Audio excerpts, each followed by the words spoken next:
사람을 이해하는 데 있어서 제일 중요한 접근이 우리 기독교적인 접근이기도 하고 일반적으로도 이렇게 접근하는데 사람이 영적인 존재다라는 개념입니다. 우리 스스로를 이해할 때 우리는 영적인 존재라는 걸 먼저 이해를 해야 우리가 어떻게 살 것이고 왜 뭐가 힘들고 이게 다 설명이 된다는 거예요. 근데 이제 그러면 우리 인생이 왜 힘드냐라고 생각했을 때 우리가 영이 있기 때문에 인생에서 일어나는 모든 싸움이 사실은 영적 전쟁이죠. 영적 전쟁. 저는 그거를 신비주의적이라고 생각하지 않고 오히려 인생의 현실을, 인생의 사실을 잘 표현해주는 용어라고 생각해요. 삶은 영적 전쟁입니다. 그러면 이게 예수 믿는 사람인 우리에게만 영적 전쟁이냐? 아니요, 모든 사람이 영적 전쟁이에요. 영이 있으니까. 그런데 예수를 믿지 않는 사람 혹은 예수를 믿기 전, 기독교 신앙이 있기 전의 사람들은 어떤 영적 전쟁을 하는가?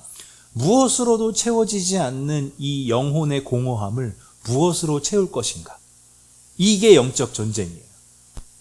무엇으로도 채워지지 않는 이 영혼의 구멍이 있는데, 이 영의 구멍이 있는데, 우리는 알죠, 그게. 그 자리가 하나님으로 채워져야 한다는 걸.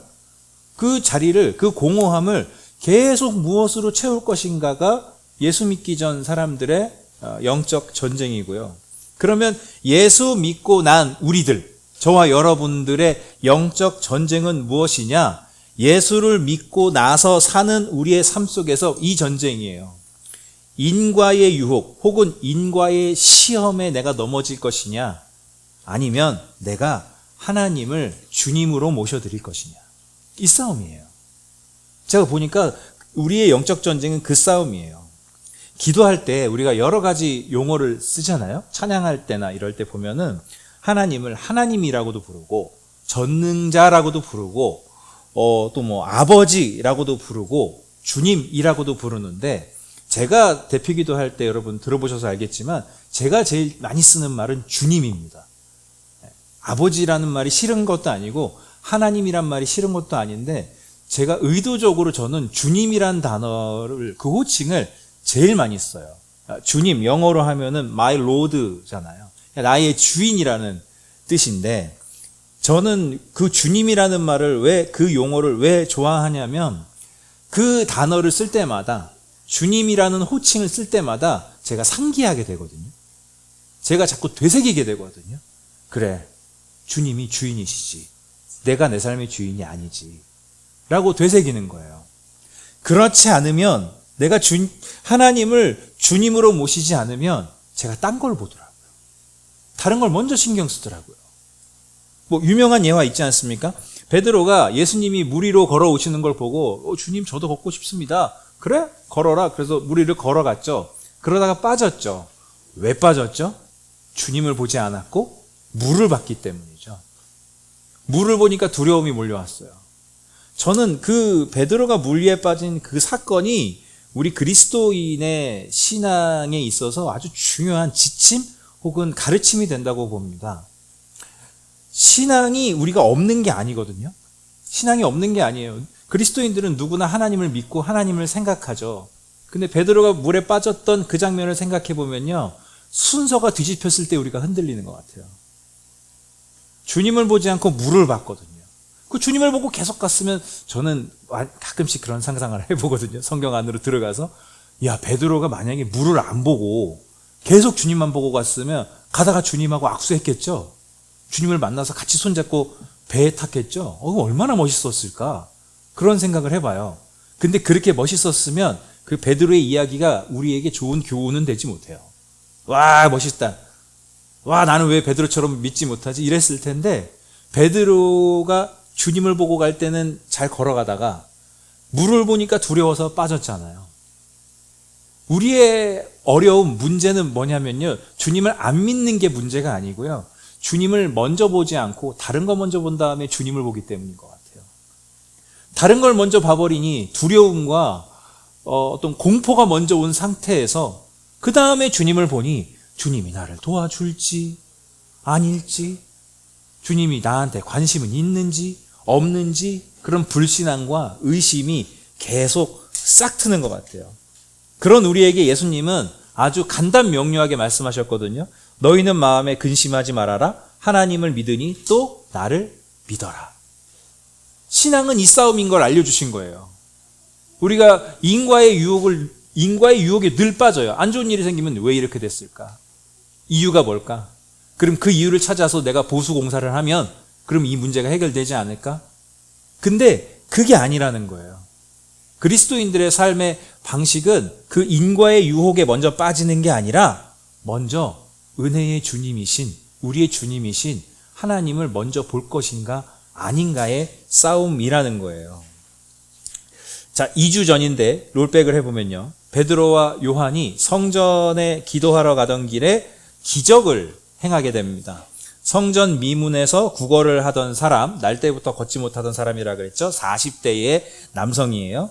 이 사람이 치유받은 일 자체도 큰 사건인데요. 그거보다 사실은 진짜 사건은 이 사람이 나음을 받은 이후입니다. 이 사람이 걷게 된 이후가 더 이제는 중요한 사건들이 생겨요. 왜냐? 이 사람이 걷게 됐는데 가만히 있지 않고 집으로 돌아간 게 아니에요. 어디로 갔어요? 이 사람도 성전으로 올라가 버렸어요. 성전으로 올라갔어요. 그래서 성전을 휘젓고 돌아다니면서 걷기도 하고 뛰기도 했거든요. 그러면서 거기서 하나님이 나를 낫게 해주셨다 이러면서 하나님을 찬양했대요. 근데 생각을 해보세요. 그 성전 그 문이 아름답다 그랬잖아요. 그래서 다 그 문으로 들어간다 그랬잖아요. 그 문으로 들어온 모든 사람들이 그 사람을 다 봤단 말이에요. 방금 전까지만 해도 성전 문으로 들어올 때 그 사람이 거기에 누워가지고 걷지도 못해가지고 누워서 그 구걸하던 모습을 다 봤단 말이에요. 그게 각인되어 있단 말이에요. 그런데 이 사람이 여기에 성전 안으로 들어와서 걷기도 하고 뛰기도 하고 소리를 치면서 하나님을 찬양을 하니까 이게 이제 하나의 집중된 이슈가 됐어요. 사건이 됐어요. 그래서 사람들은 이게 궁금한 거예요. 도대체 이게 어떻게 된 일인가? 도대체 이게 어떻게 된 일인가? 그래서 이 상황에서 연결이 돼가지고 베드로가 사람들에게 또 예수님을 전하는 일이 벌어지는데 그게 오늘 본문입니다. 자, 일이 어떤 식으로 확장되었는지 한번 그 서론을 한번 볼게요. 11절 한번 보십시오. 11절. 그 사람은 이제 낫게 된 사람이죠. 그 사람이 베드로와 요한 곁에 머물러 있는데 사람들이 모두 크게 놀라서 솔로몬 행각이라고 하는 곳으로 달려와서 그들에게로 모여들었다. 자, 요 상황이요. 지금 우리 세 번역에는 그 사람이 베드로와 요한 곁에 머물러 있었다. 그러니까 마치 옆에 붙어 있었다 정도로 이해가 되는데 이건 번역이 좀 약한 거고요. 개역개정에는 뭐라고 써 있었냐면은 이 사람이 베드로와 요한을 붙잡고 있었다래요. 붙잡고 있었다. 그게 맞아요. 붙잡고 있었다. 그러니까 쉽게 근데 이 단어가 되게 강한 단어더라고요. 꽉 붙잡고 있었다는 거예요. 간절하게. 마치 절벽에서 떨어질 위기에서 뭐 밧줄을 이렇게 붙잡고 있는 그런 느낌의 단어인데 이 사람들이 자기에게 물어봤을 거 아니에요? 너 아까 그 사람 아니야? 어떻게 이렇게 된 거야? 너 어떻게 이렇게 됐어? 근데 설명할 수 있습니까? 자기도 이 받은 은혜를 지금 설명할 수가 없어요. 어떻게 됐는지가 없거든요. 그냥 일어나라 그래서 믿고 일어났을 뿐이거든요. 설명이 안 돼요. 그러니까 설명해 줄 사람 붙잡는 거예요. 베드로와 요한을 이렇게 붙잡을 수밖에 없는 거예요. 근데 사람들이 이제 모여듭니다. 모여드는데 이 성전에 있던 수많은 사람들이 이 당황스러운 일이 어떻게 된 건가? 그 과정, 원인, 결과를 알고 싶으니까 사람들이 모여드는데 그 장소가 어디냐면 솔로몬의 행각이라는 장소에 모여드는데 제가 이제는 말로 설명하지 않고 보여드리겠습니다. 제가 AI로 만들었어요. 네. 가장 성경의 사료에 가깝게 제가 여러 번 시도해서 만들어냈는데 진짜 요런 모양하고 비슷했습니다. 지금 움직이는 것까지 한번 만들어봤는데 지금 보시면 성전이 있고 여기가 성전 동편이에요. 성전 동편에 가로로 길게, 옆으로 길게 되어 있는, 위에 이렇게 천정도 있고 해서 여기가 솔로몬의 행각이거든요. 사람들이 여기서 많이 모였어요. 여기서 많이 모여서 보시면은 저기 그 재물하고 돈하고 바꾸는 그런 것도 이쪽에 다 있었습니다. 그러니까 요 라인에 사람들이 모여들기 시작한 거예요. 여기 한껏 모여들었어요, 사람이. 그러면서 이제 베드로가 무슨 말을 하는지 거기에 집중이 되어 있습니다. 어떻게 얘기하는지 들어보자. 자, 계속 반복해서 말씀드리지만 유대인들의 관념에서 질병 또는 장애는 죄의 결과예요. 그러면은 이 사람이 질병이 나았거나 그 다음에 장애가 고쳐졌거나 그러면 이 사람이 죄가 뭔지가 먼저는 규명이 순서가 있는 거예요. 죄가 뭔지 규명이 돼야 되고요. 그 다음에 그 죄 씻음을 받기 위해서 그 당사자가 그에 상응하는 어떤 행동들을 해야 되는 거예요. 그 다음 세 번째가 뭐냐면 마지막으로 그것을 제사장과 같은 권위자에게 확인을 받고 그리고 나서 질병이 나았고 그 장애가 고쳐졌고 그러면 사람들이 박수치고 축하해, 하나님이 너에게 은혜를 베푸셨어, 이래야 된단 말이에요. 근데 이 수많은 사람들은 이 사람이 어떻게 죄 씻음을 받았고 그래서 어떤 행동들을 했고 누가 이 사람이 죄가 씻음 받았음을 인준해 줬는지 그 과정이 지금 궁금하단 말이에요. 납득이 돼야 된다는 거예요. 그 베드로의 입에서 나오는 이야기는, 그러면 입에서 나올 답변은 이 사람들이 기대하는 그 과정이어야 돼요. 그 이야기들이 이 사람에게 이 사람들에게 납득이 돼야 된단 말이에요. 즉, 이 모여든 수많은 사람들의 1차적인 관심은 뭐였냐? 이 사람이에요. 낫게 된 이 사람. 하나님이 관심이 있는 게 아니에요. 이 사람이 어떻게 낫게 됐느냐. 그게 1차적인 관심이에요. 자, 베드로도 그 유대인이잖아요. 이스라엘 사람이잖아요. 그럼 이 사람들이 어떤 생각을 가지고 지금 내가 어떤 답변을 해주기를 바라고 나를 보고 있는지 뻔히 다 알지 않겠습니까?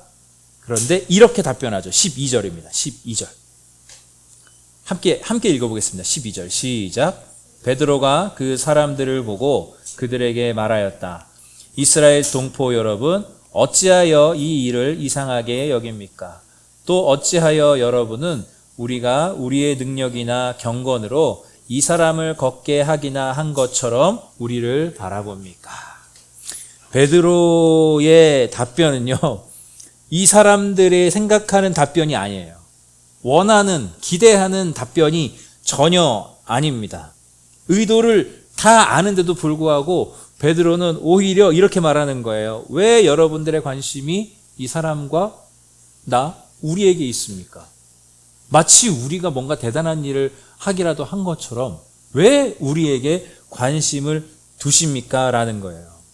그럼 이 말을 한 뒤에 또 베드로가 말을 이어가는데 그 뒤에 나오는 대답은 또 어떤 대답이길 기대할까요? 역시나 일관성 있게 똑같아요. 그래서 저 사람이 무슨 죄 때문에 그랬고, 그래서 그 죄를 씻기 위해서 어떤 율법의 그 미션들을 행했고, 그래서 언제 어떻게 그 병이 나았냐. 그래야 우리가 마음이 시원하겠다. 그래야 우리의 의문이 다 풀리겠다라고 하는 거예요. 그런데 그 뒤에 나오는 베드로의 이야기는요, 사람들을 더 불편하게 합니다. 안 그래도 어떤 과정을 통해서 죄 씻음을 받았는지 모르겠는데 베드로의 이야기는 들을수록 더 불편해요. 무슨 얘기하냐면 우리가 한 게 아닙니다. 예수님이 한 겁니다. 근데 그 예수님이 누군지 아십니까? 여러분이 그렇게 아득바득 우겨서 죄복을 씌워서 여러분이 죽인 그 예수님입니다. 여러분은 예수님을 그렇게 아득바득 죽였지만 하나님은 그 예수님을 살리셨습니다. 그 예수님이 이 사람을 고쳐준 겁니다. 그러니까 듣는 사람들로 하여금 엄청 불편한 거예요. 그리고 이렇게 말을 이어가는데요. 16절 보십시오. 16절. 그런데 바로 이 예수의 이름이 여러분이 지금 보고 있고 잘 알고 있는 이 사람을 낫게 하였으니 이것은 그의 이름을 믿는 믿음을 힘입어서 된 것입니다. 자, 답변을 하긴 했어요.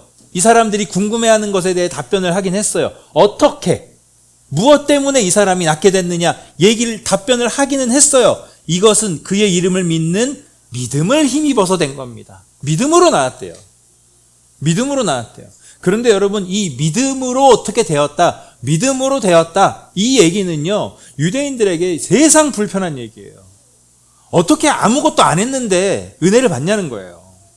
어떻게 아무것도 안 했는데 복을 받냐는 거예요. 율법을 보면 결코 그렇지 않다는 거죠. 뭘 해야 복을 받고 뭘 해야 은혜를 받는데 어떻게 믿기만 하면 그게 되냐 이거예요. 여러분, 지금 베드로의 말에는요, 제가 묵상을 해보니까 적어도 3가지의 의중이 섞여 있습니다. 첫 번째 의중은 뭐냐면 진짜 단순하게 이거예요. 우리가 낫게 한 게 아니라 예수님이 이 사람을 낫게 했다. 두 번째 의중은 뭐냐면, 그러니 이 사람이 어떻게 죄 씻음을 받았는지에 관심을 두지 말고 이 사람을 낫게 한 예수님이 어떤 분이신지에 대해서 너희가 관심을 가져야 된다. 그리고 세 번째 의중은 뭐냐면은, 이제 예수님이 우리에게 있기 때문에, 사망 권세를 이기고 부활하신 예수님이 우리의 주님이시기 때문에 율법으로 은혜를 받는 게 아니라 믿음으로 은혜를 받는다. 이 3가지 의중이 섞여 있어요. 이걸 하나씩 조금 짚어볼게요. 첫 번째 의중, 우리가 아니라 예수님이 이 사람을 낫게 하셨다. 이 말은 방금도 말씀드렸지만 유대인들에게 불편할 수밖에 없죠. 왜? 예수님을 죽인 장본인이 누구예요? 유대인들이잖아요. 불편할 수밖에 없어요. 또한 예수님이 그냥 그렇게 했다라는 중간에 어떤 그 인과의 과정이 없이, 원인 결과의 과정이 없이 그냥 예수님이 이렇게 했다? 그러면 들을 때, 그럼 우리가 뭘 하는 게 의미가 있어? 우리가 뭘 해서 얻는 것에 기쁨이 있었는데 우리가 뭘 하는 거에 의미가 없네? 그냥 예수님이 그렇게 하셨다? 이런 도전을 불러일으킵니다. 두 번째, 그러니까 이 사람이 어떻게 죄 씻음을 받았는지 그 원인 결과에 관심을 두지 말고 그냥 이 사람을 낫게 한 예수님에게 관심을 가져라. 이건 다른 의미로 이렇습니다. 원인 결과에 목숨 걸지 말고 은혜에 목숨을 거십시오. 이 얘기예요. 저는 이게 우리에게도 많이 적용되는 것 같아요. 원인 결과에 목숨을 걸잖아요, 우리가. 물론 진짜 그리고 원인을 안 찾아야 됩니까? 찾아야 되잖아요. 그리고 노력해야 되잖아요. 근데 그 원인 결과에 목숨을 걸지는 말라는 거예요. 그것 때문에 될 거라고 생각하지도 말고 그것 때문에 이렇게 됐다고 자책하지도 말라는 거예요. 은혜의 주님이신 예수님에게 관심을 집중하라는 거예요. 그러니까 보십시오. 날 때부터 걷지 못한 이 사람이 걷게 된 근거가 그에게 있습니까? 아니에요. 혹은 베드로와 요한에게 있습니까? 그것도 아니에요. 그 사람이 예수의 이름을 듣고 예수의 이름을 힘입어서 믿어서 일어났다는 거예요. 그러니까 베드로는 지금 정말 제대로 된 복음을 전하고 있는 거죠. 이제부터는 하나님을 믿는 자들은 사망을 이기신 예수님의 권세에 의해서 더 이상 율법의 원리, 뭘 해서 받고 안 해서 못 받고 이게 아니라 율법의 원리로 사는 게 아니라 은혜의 원리, 거저 주시는 하나님의 자비의 원리로 살게 된다는 걸 지금 선포하고 있는 거예요. 자, 세 번째, 너희가 기대한 것처럼 이 사람이 어떤 죄 씻음 받을 만한 조건으로서 율법을 만족한 게 아니다. 단지 예수의 이름을 믿는 그 믿음을 힘입어서 낫게 된 것이다. 이것은요, 우리에게 이런 도전을 주는 거예요. 내가 어떻게 해야 될까에서 자유롭게 해줘요. 그렇지 않습니까? 내가 어떻게 해야 될까에서 자유롭게 해줘요. 방금도 말씀드렸듯이 내가 어떻게 해야만 이렇게 될 것 같고 내가 그걸 안 해서 꼭 이렇게 된 것 같고의 감옥에서, 우리 영혼의 감옥에서 벗어나게 해준다는 거예요. 사람들이 인과에 대한 궁금증을 갖는 건 이 생각 때문이잖아요. 방금 말씀드린 거예요. 내가 어떻게 해야 될까? 그러면 내가 어떻게 해야 될까? 근데 여러분, 저는 그게 잘못됐다고 생각하지 않아요. 그 자체로는요. 어떤 우리가 문제에 봉착했을 때 방법 찾아야죠. 가만히 앉아있으면 무슨 일이 일어납니까? 아무것도 안 하면 아무 일도 안 일어나잖아요. 뭐라도 해야죠. 방법을 찾아야죠. 근데 여러분, 내가 어떻게 해야 할까라는 그 묵상과 고민과 열심, 그 자체가 잘못된 게 아니라 그게 우선이 되면 뭐가 깨지느냐? 하나님이 제시한 은혜의 방식으로 살지 못해요. 다시 한번요. 내가 어떻게 해야 할까가 메인이 돼버리면요, 하나님이 제시하신 은혜의 방식으로 사는 삶이 이루어지지 않아요. 그러면 질문이 나오죠. 그럼 하나님이 우리에게 제시한 은혜의 방식은 뭐야? 은혜의 방식의 삶은 뭐야? 하나님이 제시한 방식은 뭐야?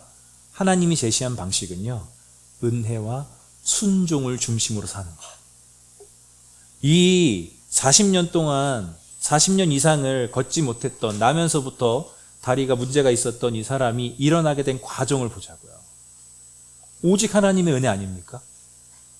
이 사람이 그 어떤 미션을 수행한 게 없어요.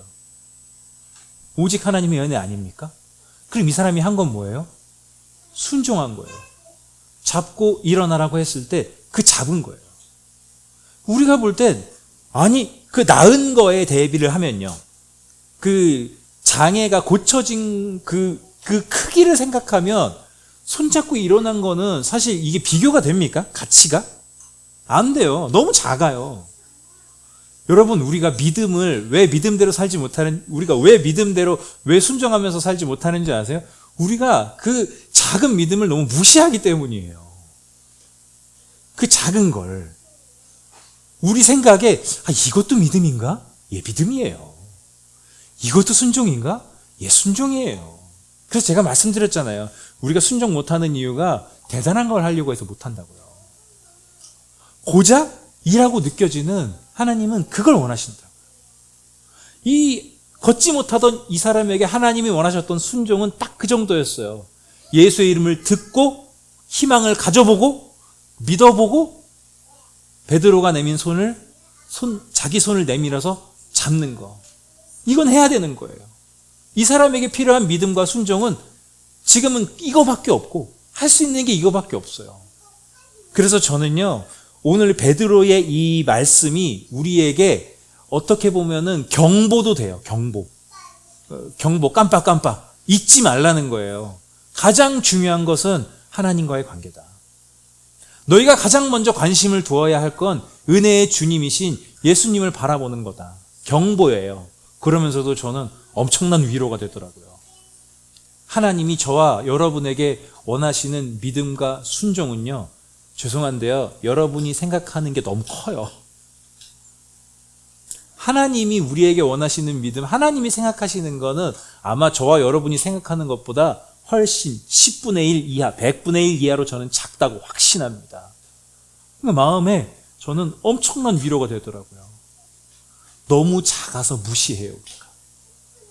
그 너무 작은 순종을 무시해요. 근데 하나님은 우리에게 그 작은 믿음, 작은 순종을 원하신다. 그리고 우리가 그 작은 믿음을 드리고 그 작은 순종밖에 안 드렸는데도 비교할 수 없는 은혜를 우리에게 베풀어 주시는 게 하나님이에요. 그래서 하나님을 알면 알수록 신앙생활을 계속하면 할수록 더 우리는 하나님을 찬양할 수밖에 없죠. 더 하나님을 높여드릴 수밖에 없죠. 삶을 돌아보세요. 여러분이 한 것을 생각해 보세요. 그 한 것과 비교해서 하나님이 베풀어 주신 은혜의 사이즈는 어떻습니까? 딴 사람 모르겠어요. 저는 제 자신에게만 비교해 봤어요. 비교할 수가 없어요. 비교할 수가 없습니다. 그러니 여러분, 1차적인 관심을 하나님에게 두십시오. 저는 이 베드로의 오늘 본문의 설교를요, 베드로의 2차 설교라고 부르거든요. 소위 1차 설교는 언제 했냐면 그 성령 받은 직후, 사람들이 쟤네 술 취한 거 아니냐 했을 때 그 자리에서 했던 설교. 그 다음에 오늘 2차 설교는 성전에 와서, 성전 안에 들어와서 솔로몬의 행각에서 많은 사람들 앞에서 한 설교. 근데 저는 이 1차 설교와 2차 설교의 객관적인 차이가 명확하다는 걸 발견했습니다. 뭐냐? 1차 설교의 대상과 2차 설교의 대상은 확연히 달라요. 1차 설교의 대상은요, 사실 오늘날로 치면은 이거는 그냥 초신자나 혹은 안 믿는 사람들 대상으로 한 거라고 봐야 돼요. 그때가 6월절 직후였고 많은 지방에서 흩어진 유대인들이 다른 지역에서 오랫동안 살던 유대인들이 왔단 말이에요. 그러니까 사실은 이들은 정말 하나님을 믿는 믿음이 깊다기보다는요, 그냥 명절이 돼서 우리 부모님들이, 우리 조상들이 다 해왔던 거니까 그냥 예루살렘에 왔을 가능성도 높아요. 그런 사람들이 많아요. 그래서 베드로의 1차 설교는 약간 안 믿는 사람을 믿게 하는 느낌, 그 다음에 초신자들에게 설교하는 느낌, 이런 느낌인데, 지금 2차 설교는 그게 아니죠. 작정하고 성전에 기도하는 시간에 올라와서 기도하러 올라온 사람들, 신앙이 좀 있는 사람들이에요. 혹은 신앙이 좀 깊은 사람들이에요. 그 기도하러 정해진 시간에 자기 몸을 움직여서 성전으로 올라와서 기도까지 하는 사람들이니까, 지금으로 치면은 이렇게 교회 나와서, 최소한 교회 나와서 예배 드리고 헌금 드리고 말씀 듣고 이런 사람들이라고 봐야 돼요. 그런 측면에서 저는 베드로의 설교가 더 우리에게 울림이 있는 것 같아요. 왜? 신앙이 깊은 사람들을 대상으로 한 설교예요. 신앙이 깊은 사람들 대상으로. 그러면 신앙이 깊은 사람들도 그 인과의 시험에 다 빠진다는 걸 우리는 기억해야 되고요. 신앙이 깊을수록 우리의 싸움이 어디에 있느냐? 은혜의 주님이신 주님을, 예수님을 먼저 바라볼 것인가, 그렇지 못할 것인가가 우리가 싸워야 하는 영적 싸움이다, 이 이야기입니다. 우리 같이 영화 봤잖아요. 신의 악당. 그 영화 봤을 때 저는 오늘 설교를 이제 쓰다 보니까 그 영화의 그 두 분이 생각나더라고요. 그 영화의 마지막에 저는 순교했다고 말하고 싶어요. 그 순교하신 두 장교, 찬양팀, 그 찬양단의 목숨을 살리기 위해서 본인들이 목숨을 잃었잖아요. 저는 그 두 사람의 순교가 왜 가능했을까라고 생각해 봤어요. 그랬더니 결론이 나오더라고요. 그 두 사람이 하나님과의 관계에 더 우선을 뒀잖아요. 그 선택이 있어서. 그 마지막 대사, 실제 그랬는지 아닌지는 모르겠지만, 하나님 저 잘한 거 맞죠? 거기서 많이 우리 울림이 있지 않았어요? 하나님 저 잘한 거 맞죠? 내가 당면한 일, 내가 당면한 상황에서 먼저 자기의 관심을 누구에게 둔 거죠? 네, 주님에게 둔 거죠.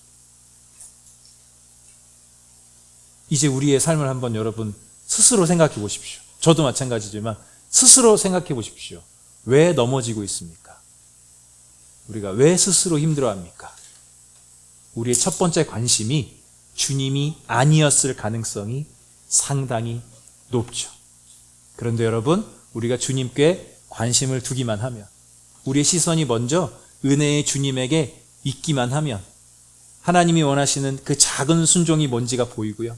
그 작은 순종을 우리가 하게 될 때 하나님은 비교할 수 없는 큰 은혜를 주시는 정말로 은혜의 주님인 것을 믿으시기 바랍니다.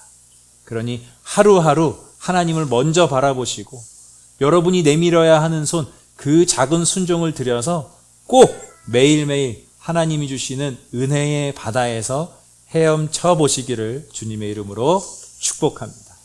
말씀 생각하면서 같이 함께 기도합니다.